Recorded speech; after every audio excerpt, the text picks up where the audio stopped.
I have a brutal truth for you today. The saying goes, people don't leave bad companies, they leave bad managers. And it's very true. And the unplugged version of this truth is that we all have the capacity to be that bad manager and not even realize it. In fact, most of the things that you think contribute to people leaving, especially good people, aren't the real issue.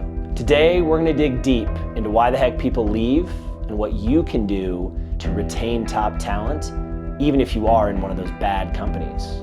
Let's dive in. Welcome to Leadership Unplugged, where we show you what real leadership sounds like. And I hope you've never lived through this, the loss of one of your great people. Oh sure, when you lose somebody you're on the fence about, it's kind of a gift sometimes, right? Sometimes that's the preferred outcome with those people. But losing somebody you don't want to lose, or maybe more importantly, somebody you need not to lose, is utterly devastating. And look, it happens all the time. It happened to me. Jace, Anthony, and Michael are three rock stars that I lost, all because I didn't know what these levers were. Now look, there's gonna be times where your rock star employee has an amazing offer from somewhere else. I had a client last week tell me about one of their rock stars who got an offer from one of their clients to come and be a part owner of that company. There's nothing you can do most of the time to compete with that type of offer. But that's not what I'm talking about, and that's actually pretty rare, right? It's pretty cool, but it doesn't happen that often. And that certainly isn't what happened to any of those three guys I just mentioned. Way more often, you're gonna lose people because of something you absolutely could have mitigated. Now, there's some things you can't control, right? Like you might not be able to offer that person the promotion or raise or car or title that you feel like they've earned. You just might not have any control out of that, and you might feel very handcuffed because of it. But I gotta tell you, those aren't your only levers. And reality is, if you're relying on those levers to keep your top people around, you're missing an amazing opportunity to lead. And I gotta say, you're not really leading at that point. You're more facilitating for the company. You're a contract negotiator for labor for the organization. There are three specific things you can do that have nothing to do with your corporate culture, your clout, or your influence upward. Let's dig into those. The first thing you can control, and one of the top reasons why high performers leave organizations, is because their manager is coddling the underperformers on the team. Look, the best talent wants to be around the best talent. If they're climbing a mountain and they look around and they realize they're the only one on the top, or hell, they're the only one that's left base camp, they're gonna find a new group of people to go hiking with. The best talent thrives when it's being challenged and has to compete for the top spot. We want to feel like we're striving and thriving in the same direction as the people around us. And when someone starts to recognize that they're the only one doing that, well, that's probably when they start to entertain those ideas that they should get a promotion or a raise or special treatment. That's what creates a lot of that dynamic where they want things you can't give them. Or maybe they're actually just gonna start phoning it in. You know, recognizing that 80% of their effort is still way better than the next guy, so they start phoning it in and only putting 80% into it. But that takes me back to my first point here, is that they're not gonna like that for very long. Your top performers will not be satisfied when all that's required of them is 80% of their effort. They're gonna go find somewhere else that requires 100% of them. So you have to stop coddling these underperformers. You need to start holding them accountable. In a future episode, we'll dive deep into what holding somebody accountable looks like. But my point is, one of the top reasons people leave is because you're not creating a culture where they feel like they're striving and thriving in the same direction as others. And if you've noticed that one of your people is dialing it in, they're putting in 80%, that'll actually open up our next opportunity to retain them. Now look, if you're excited to hear what the other things are that you can do to retain top talent, that's probably a good indicator that you need more Leadership Unplugged in your life. Take a second, do yourself a favor, click the subscribe button, and you'll thank me later. So if you see one of your top people dialing it in, doing that 80% thing, that's a good indicator that you can do something else to retain them, and that is hold them accountable. Top talent loves being held accountable. The only people who like to avoid accountability are C and D players.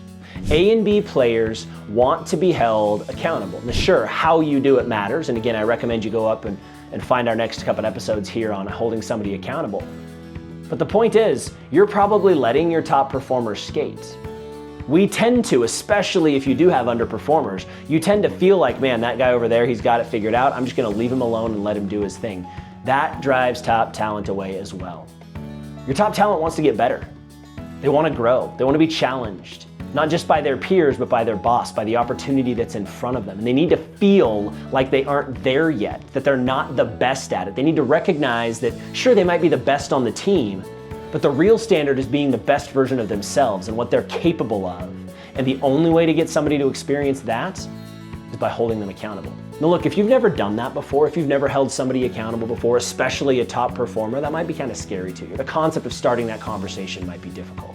You're not sure what to say to begin that conversation. You're not sure what to say when they push back on you and say the obvious things like, well, you're not making Steve do that, and how come Bob gets away with it?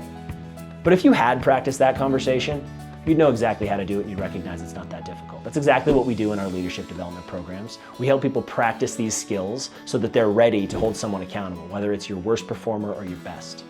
The first time you try it, it might be scary, but I promise you, if you're not holding your top talent accountable, you're missing the opportunity to lead them, help them grow, help them find their potential, and help them realize they're not done here. There's plenty more opportunity for them to grow. There's one other thing that you can do that's really gonna help you retain this top talent, and it starts with recognizing that most people don't live to work. Most people work to live. They have things in their lives that they're trying to accomplish, and frankly, their work is just fuel to help them get those things. And if you know what those things are, then you can help your people find alignment. That's the critical word you're looking for, alignment here, between what they're doing and how it is serving their lives. And you can find that alignment with them with one simple conversation. You can start by enrolling them. If you were to go back to episode 5, you would see this process called enrollment, and you can start that conversation with them. And in this conversation, you could ask them 3 really powerful but simple questions. You could ask them what type of skills they're trying to develop, what type of experiences they're trying to have more and less of in their work, and what responsibilities they would like more of. These 3 things, skills, experiences, and responsibilities, are the building blocks of the alignment that they're looking for. And if you know these things, and if you help them see how the work that they're doing is contributing to a skill set that's gonna help them where they wanna go in their lives, if you help them see how their job currently satisfies or could satisfy the type of experiences they wanna have day in and day out in their world, and if you help them see that they're taking on the responsibilities they're really capable of owning, note that that doesn't even mean you have to give them money or a title. People will take on responsibility without either of those things. Then they're gonna feel like they're extremely aligned with their work. And look, it's very difficult for somebody to leave a situation where the work that they're doing is helping them get further in their career because of skill development, where it's helping them do things daily that they enjoy doing, and where they feel like they're taking on a responsibility that's meaningful and that's challenging to them. If you help these people find that degree of alignment, they're gonna be nearly impossible for somebody else to poach, and they're not gonna be looking for anything else. So here's my challenge to you.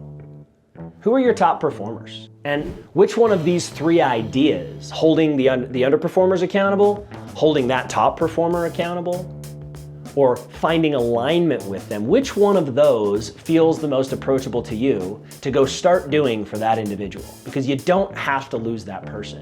And if you can get good at these things, if you can stop letting your underperformers skate, if you can start developing the talent of your already top performers, and if you can help them find alignment, then you're gonna have a lot fewer of those difficult conversations where they're requesting things that you can't give them. You're gonna feel a lot more empowered, you're gonna have a lot more agency, and stop feeling so dang handcuffed, even if you are, again, in one of those bad companies. Okay, I'd love to hear any stories you may have of losing or attaining top talent in the comments below, and as always, make sure and subscribe and come back every week for more Leadership Unplugged. See you then.